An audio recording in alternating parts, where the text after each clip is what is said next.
Como les decía, la temática trata sobre algunos aspectos de las máquinas de Turing, que como hemos visto ya en la clase anterior, es un modelo matemático capaz de representar la solución de cualquier problema algorítmico.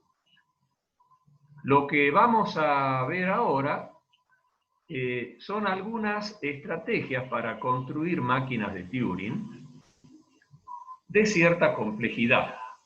Porque ustedes habrán visto, cuando el problema que se tiene que resolver mediante este modelo es sencillo, puede resultar fácil o no tan difícil la construcción de la máquina. Pero cuando el problema ya se torna más complejo, lo mismo que cuando uno diseña un algoritmo, un programa, se puede recurrir a la división en partes del proceso que hay que hacer y construirla a la máquina como una integración de otras máquinas de menor complejidad. Bueno, y esas máquinas de menor complejidad es lo que se llama bloques, ¿sí? Máquina de Turing en bloques. ¿Cuál es la idea? Bueno, cuando yo quiero combinar o componer dos máquinas, en general tenemos los componentes por separado de las dos máquinas, ¿sí? Como vemos acá, formalmente, cada una de las máquinas cumplirá con una función, realizará posiblemente alguna transformación, si ese fuera el objetivo, o analizará mediante cierto patrón, reconocerá ciertas secuencias, cierto lenguaje, y la otra máquina hará lo propio, ¿sí? Es decir, reconocerá otro lenguaje, otros patrones, o realizará otras transformaciones. De tal modo que si en primer lugar nosotros ponemos a funcionar sobre la secuencia de entrada la primer máquina, al finalizar, al llegar a un estado de aceptación, vamos a tener realizada la primera parte del proceso que nosotros queremos llevar a cabo con esas secuencias de datos. Y a continuación, sobre esa secuencia que quedó como resultante, hacemos funcionar la otra máquina. ¿Sí? Esa es la idea. De tal manera que esa salida de la primera máquina lo toma como entrada la segunda máquina. Y el resultado que obtiene esa segunda máquina sería ya el resultado definitivo. De tal manera que componer esas dos máquinas implica hacer formalmente la unión de todos los estados, ¿sí? Tomar los alfabetos que sí tienen que ser los mismos, tienen que tener los mismos símbolos, ¿sí? Lo mismo que los símbolos auxiliares, siempre van a ser compartidos. Tomar como estado inicial el de la primera máquina y como estado finales los de la segunda máquina. ¿Sí? Y la función que va a controlar toda la máquina esta compuesta, le podríamos llamar, la función F3, obviamente para todos los estados de la primera máquina va a responder con la función de transición de esa máquina, ¿sí? Excepto para los estados finales, como vemos acá. ¿Por qué? Porque cuando yo llego a un estado final de la primera máquina, el único detalle que tenemos que tener en cuenta es que ahí arranca o inicia la segunda máquina, ¿sí? Por eso, acá se aclara que para el estado inicial de la segunda máquina, ¿sí?, se tiene en cuenta todas las transiciones, ¿sí?, de los estados finales de la primera. Es decir, se junta, hablando en términos corrientes, el estado final o los estados finales de la primera con el estado inicial de la segunda. Y de esa forma se le da continuidad. Bien, en cuanto a las transiciones de los estados de la segunda máquina, van a responder de acuerdo a la función de la segunda máquina, obviamente, ¿no? Bueno, y esta idea de combinar esas dos máquinas, es decir, en forma secuencial, poner una máquina a continuación de la otra, se la puede aplicar las veces que sea necesario y de esa forma podemos ir construyendo máquinas de mayor complejidad. Como ejemplo muy simple, pero muy simple, consideremos estas máquinas. Fíjense, si nosotros tomamos esta primera máquina, lo único que hace, si ustedes ven el comportamiento, cuando lee un símbolo A, lo reescribe y se mueve hacia la derecha, y cuando lee una B, la reescribe y se mueve hacia la derecha, ¿sí?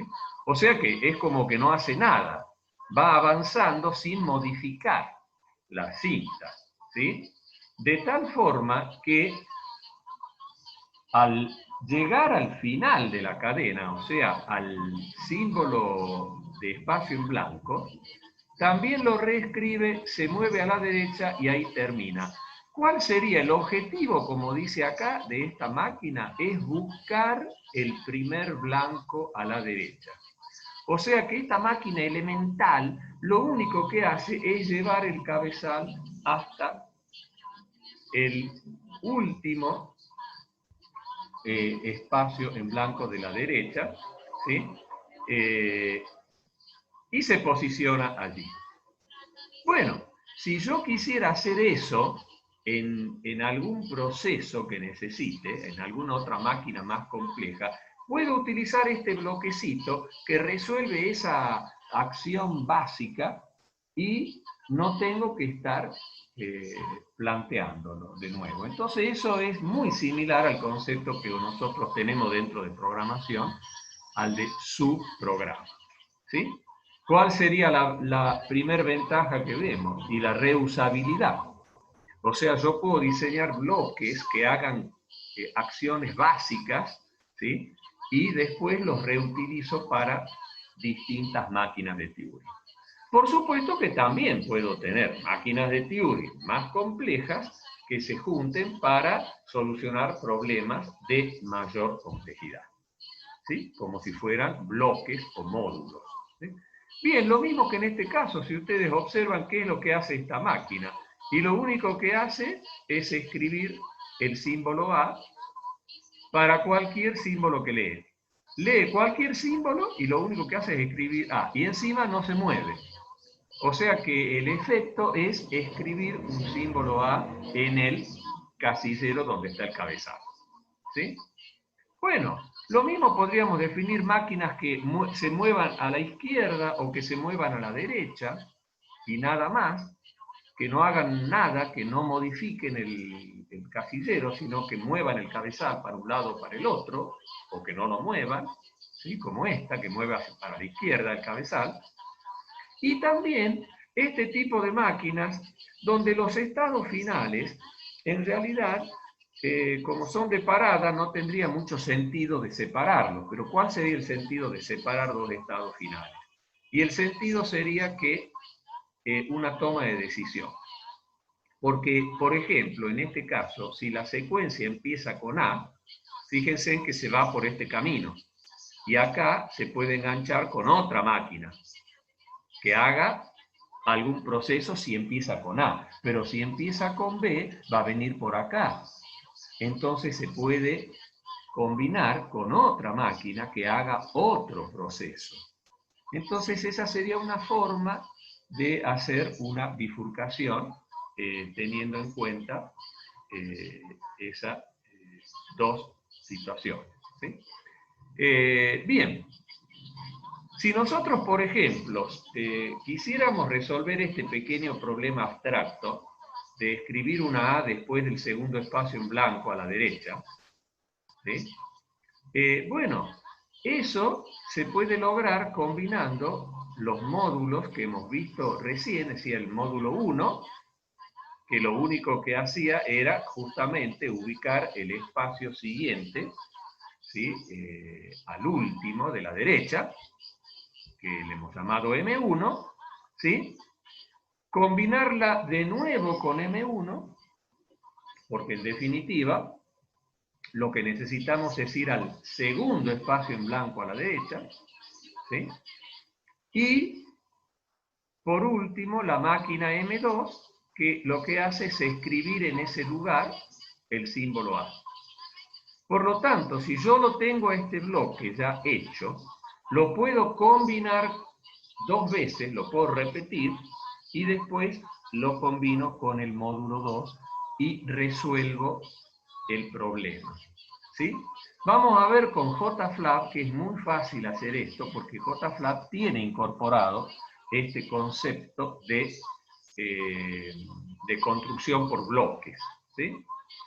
Bien, acá tenemos otro ejemplo, también un ejemplo abstracto, pero donde observamos que se toma una decisión para ir por un camino o por otro, dependiendo de con qué símbolo empiece la secuencia, ¿sí?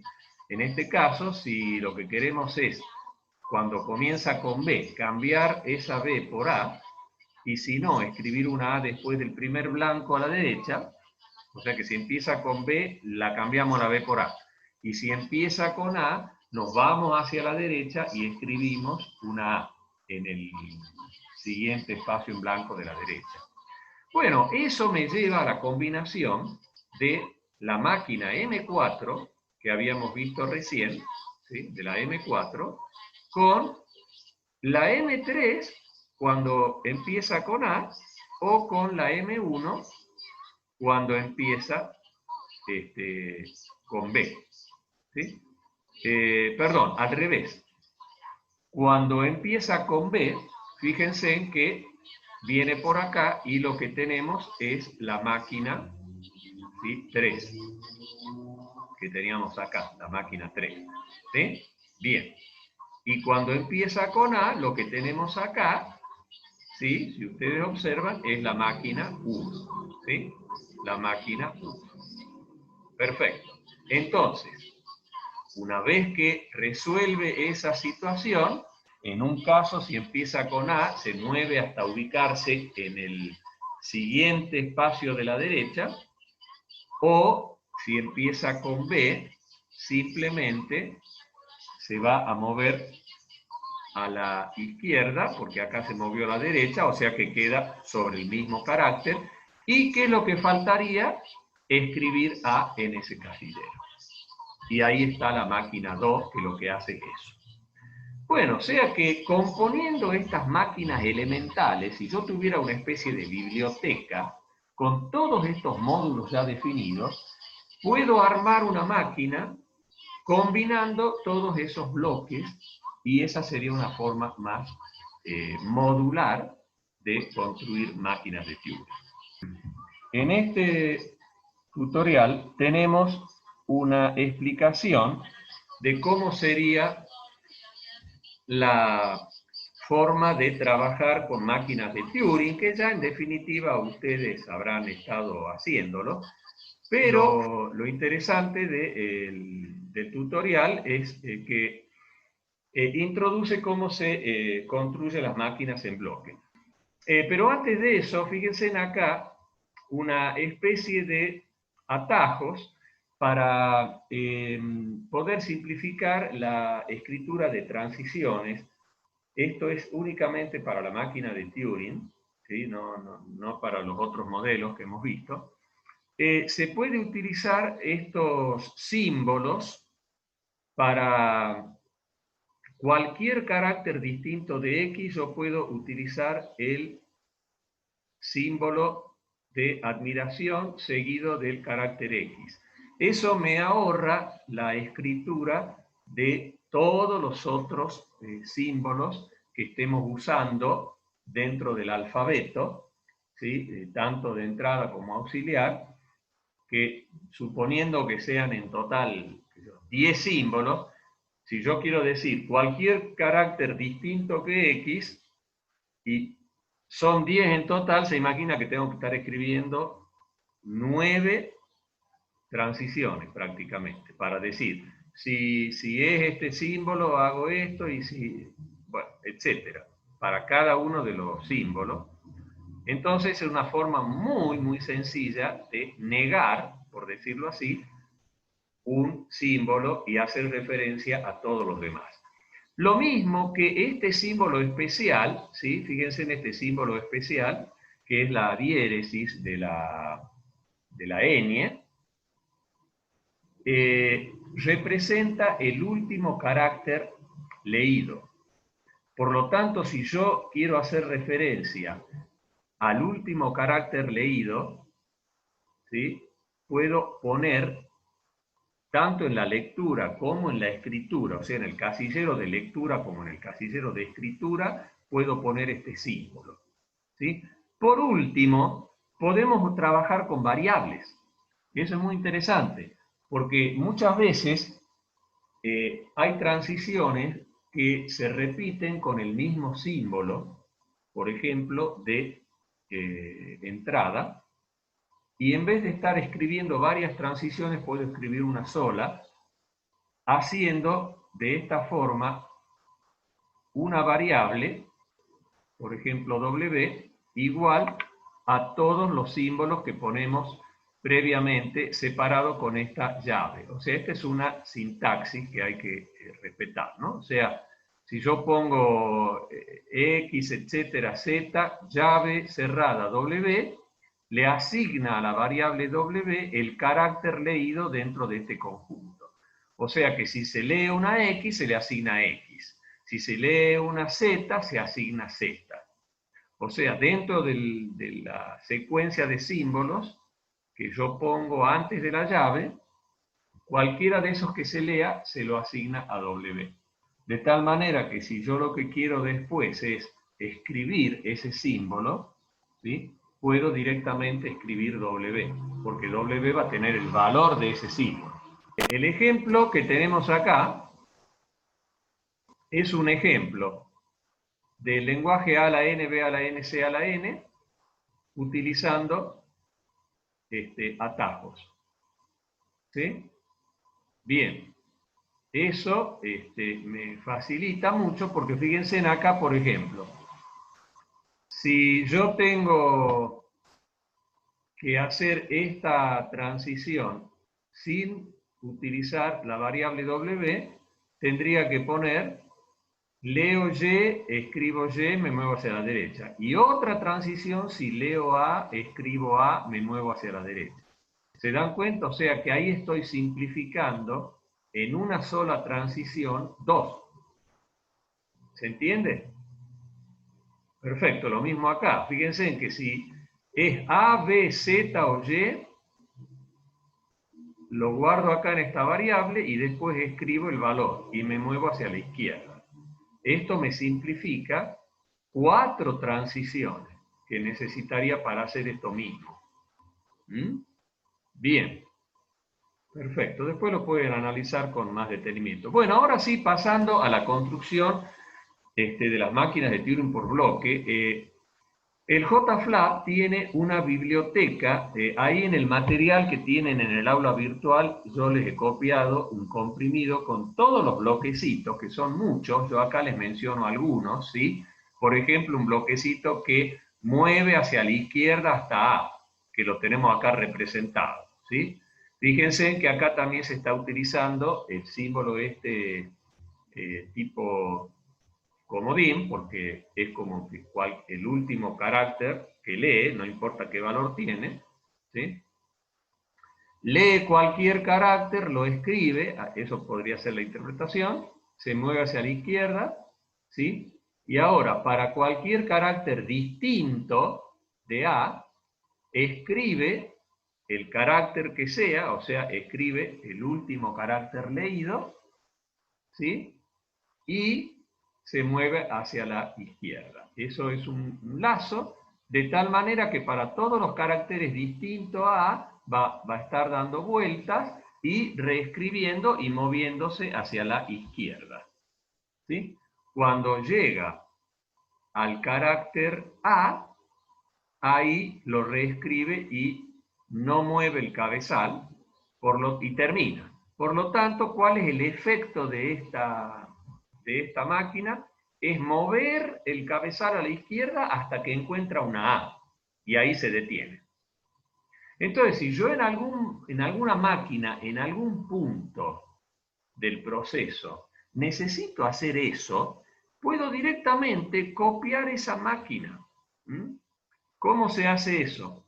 Directamente se selecciona este icono para crear un bloque nuevo, para crear un bloque que ya tiene que estar definido y grabado en un archivo, ¿sí?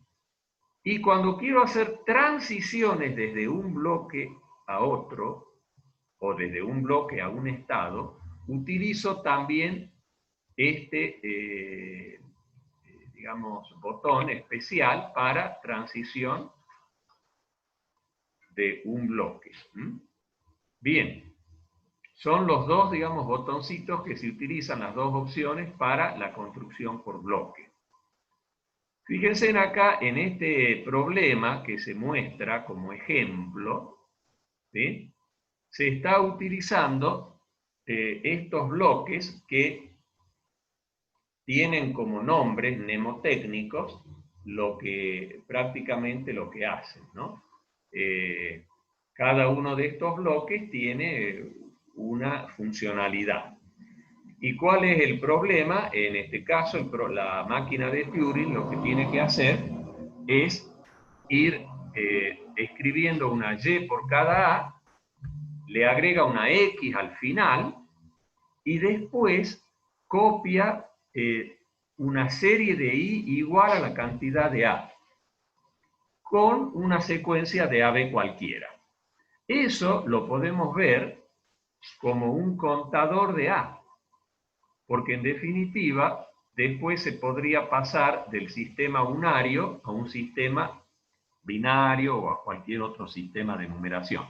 Pero en un sistema unario yo lo que hago es escribir un símbolo por cada uno de los valores del número, ¿no es cierto?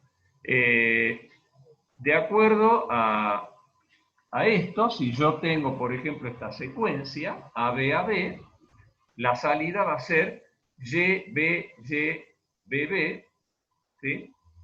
Y la X al final, y por último, 2i, que está representando la cantidad de A que tenía la secuencia de entrada. Acá estoy viendo un pequeño detalle que me falta una B, acá. O acá me sobra una. ¿Se entiende, no? Bueno, pequeño error. De tal manera, bueno, acá en este otro ejemplo, ¿sí? Si observan, fíjense, lo que se hace es cambiar la A por y poner esa X como para decir, bueno, ahí termina y lo que sigue ya es la cantidad de A. Que en este caso sería 4. ¿Sí? Bueno, ¿cómo resuelvo ese problema? Fíjense que acá está resuelto por bloque, ¿sí? Este bloque de inicio en realidad es un bloque que no realiza ninguna acción, ¿sí? Si ustedes después lo pueden ir viendo a cada interior del bloque, después mueve a la derecha hasta encontrar un espacio en blanco y ahí escribe la X, ¿sí? Después vuelve de nuevo hasta que encuentra un espacio en blanco, pero para la izquierda. Ahí en ese momento, que volvió al principio, después de escribir la X, ahí las pasa podríamos decir, por alto a todas las B, ¿sí? Pero si encuentra una A, hace este circuito. Y este circuito lo que hace es escribir una I, o sea, la cambia a la A por una I, busca a la derecha el espacio en blanco y escribe una I, de tal manera que iría escribiendo la primera I después de la X. Por ejemplo, supongamos que sea este el caso. ¿Sí? Después se mueve hacia la izquierda buscando la primer Y, que eso es lo que hace este bloque, ¿sí? Y cuando encuentra la primer Y, ahí se cierra el circuito, y si son B, las pasa por alto, y si es otra A, vuelve a hacer exactamente lo mismo.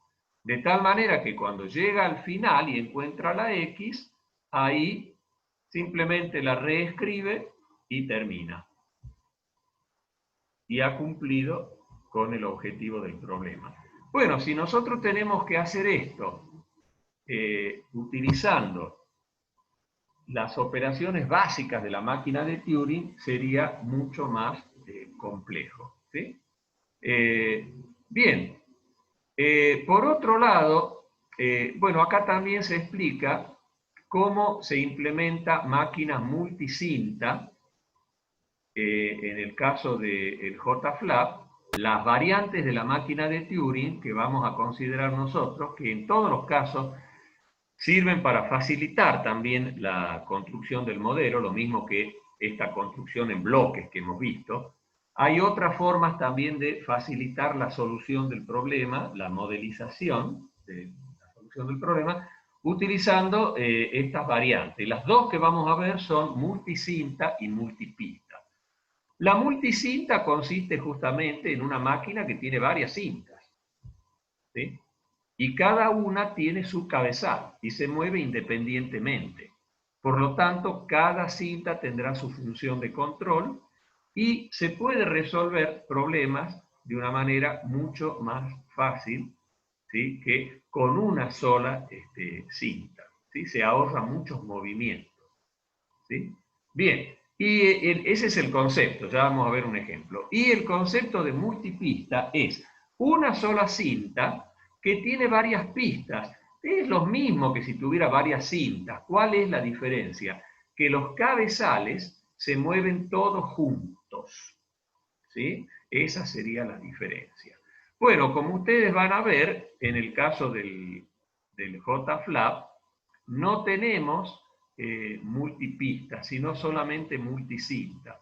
Así que ahí, cuando se construye la máquina, hay que seleccionar la opción multitape, en inglés, multitape, Turing Machine, y se accede a un editor donde cuando ustedes quieran definir una transición entre un nodo y otro, le va a aparecer tres, bueno, las cintas que ustedes definan, por supuesto, ¿no?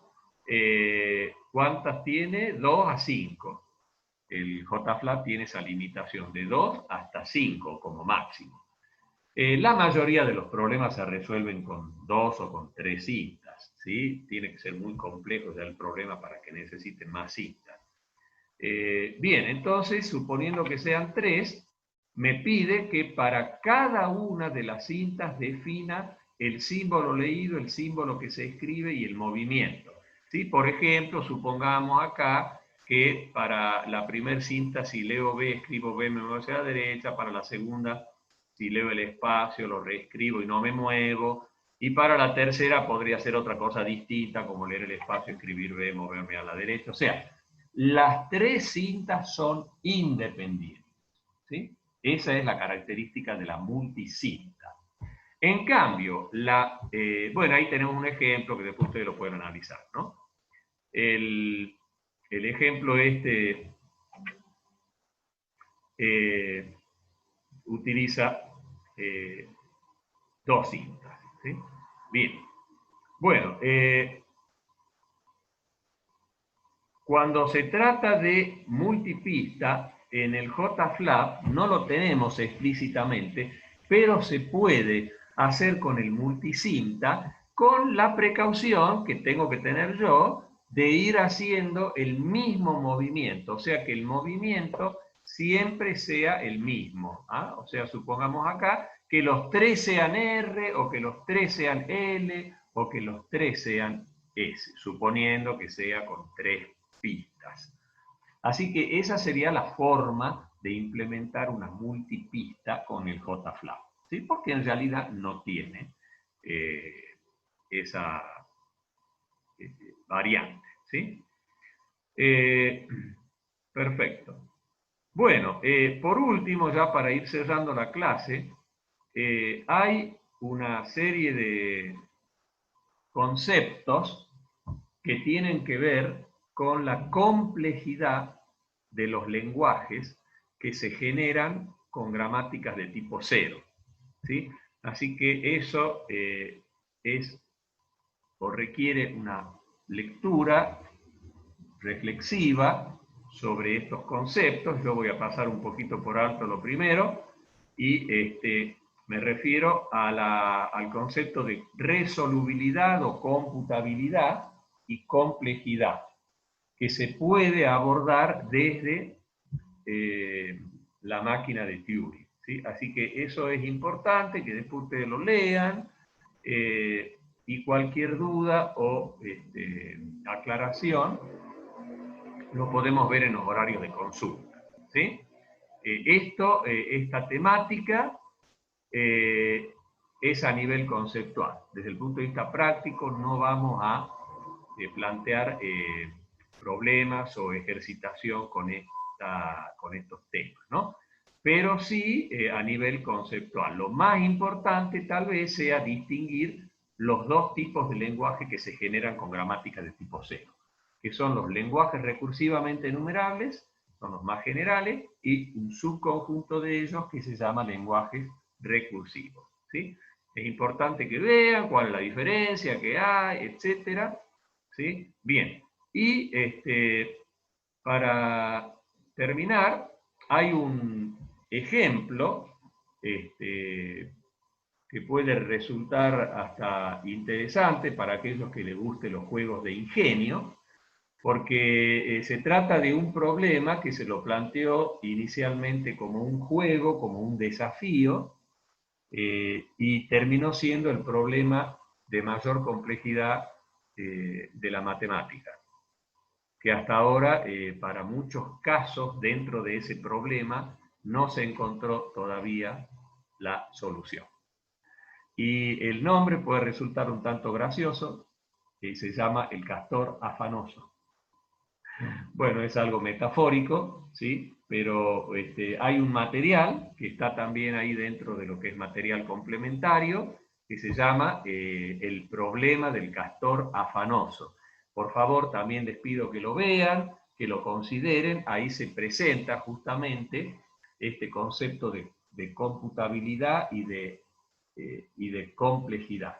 El concepto de computabilidad en este caso es que es un problema que no tiene solución algorítmica, ¿sí? O sea, podemos comprobar que ese problema no tiene una solución algorítmica, ¿sí? No es computable. Y las funciones que se plantean dentro de ese problema son representativas de la complejidad algorítmica. Así que es un ejemplo que engloba estos conceptos que decía de resolubilidad y de complejidad, ¿sí? Que va a ser lo único que vamos a abordar dentro de esta temática, ¿sí?